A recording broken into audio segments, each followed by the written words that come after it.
Welcome back to Driving with Judy. We're so glad to have you join today. We're going to discuss a lot of different things that we hope that you have interest in, and you can join in the conversation online at any point. So we're real excited. We're going to get started. We are not driving in the car today, although it is sunny out for a change. It's gorgeous out. It is gorgeous. Yeah, the last few weeks driving the car have not been very much fun. Windshield wipers. Yeah, there's a song about that. Wheels on the Bus. So anyway, please join us. And my guest is Dina Wasmer, and she's with Incite Creative. Her company is something that you started in 1999, and that's about the time we developed a friendship and a relationship. So we're going to talk a little bit about what it's like to be women in business today, owning our own business, and we'll just get that started, and we'll see where that lays out. Sounds good. Yeah, so tell me, being a woman in business, because you're obviously a woman, and I know you have a business, so they meet together. I am. Any challenges or anything like that that you've come across lately or you've been involved in that you'd like to discuss for other women that perhaps they're thinking of starting a business or they have some of their own challenges? Well, you know, I don't know if I'm in the minority or not, but I really haven't had too many challenges as a women-owned business. I'm pretty tenacious. If you look under, Taurus Bull in the dictionary, there's my little picture there. So, but I would say just being a business owner in general, I don't know if you've experienced this, but it's not for everyone by any means. No. I think you definitely need to have some thick skin, be able to take rejection without it destroying you. Absolutely. Certainly, you go and you cry or scream or whatever it is in the corner afterward, but being able to, deal with very complicated people.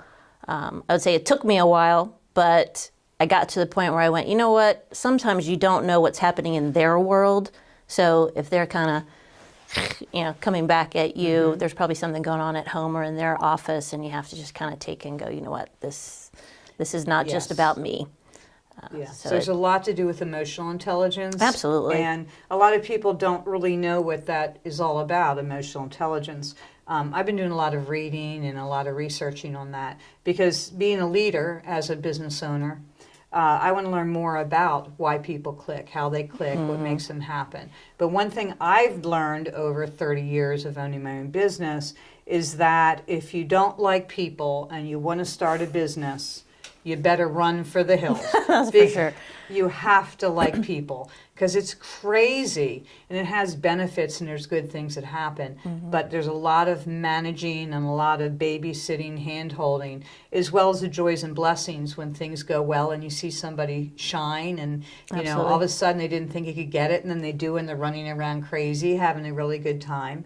And that's really important. But back to the emotional intelligence, I think often as women, we make excuses for people within the business too. It's true. And we look to see what motivates them because they're having a bad day or they're having a good day.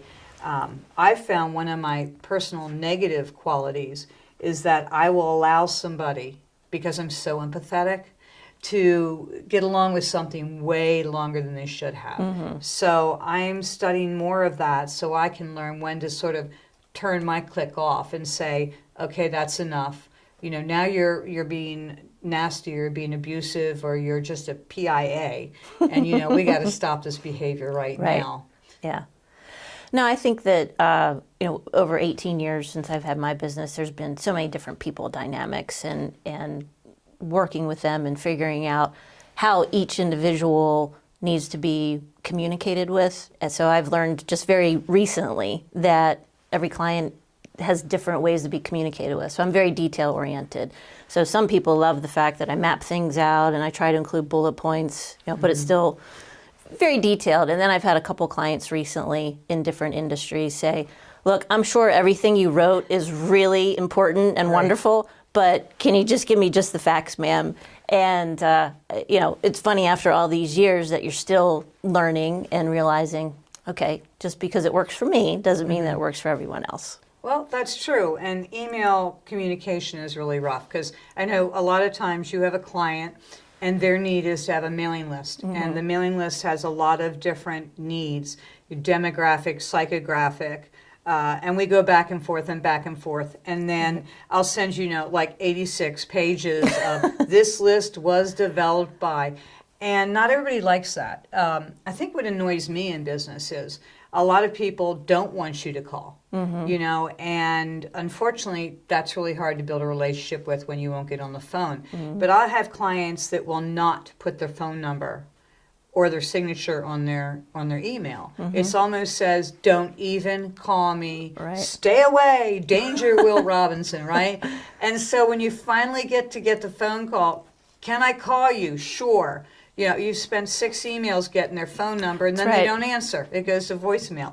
It makes me crazy. Yeah. But I do think that information sharing, whether it's on email, it's verbal, or it's a marketing piece, I think things do need to be clear and concise. But I also feel that there's another personal relationship to it. And very often when I'm reading email, and maybe something's not going smoothly in a job, and I start seeing caps or I start seeing certain words or phrases, I'm on the other going, "Oh no, I'm in so much trouble."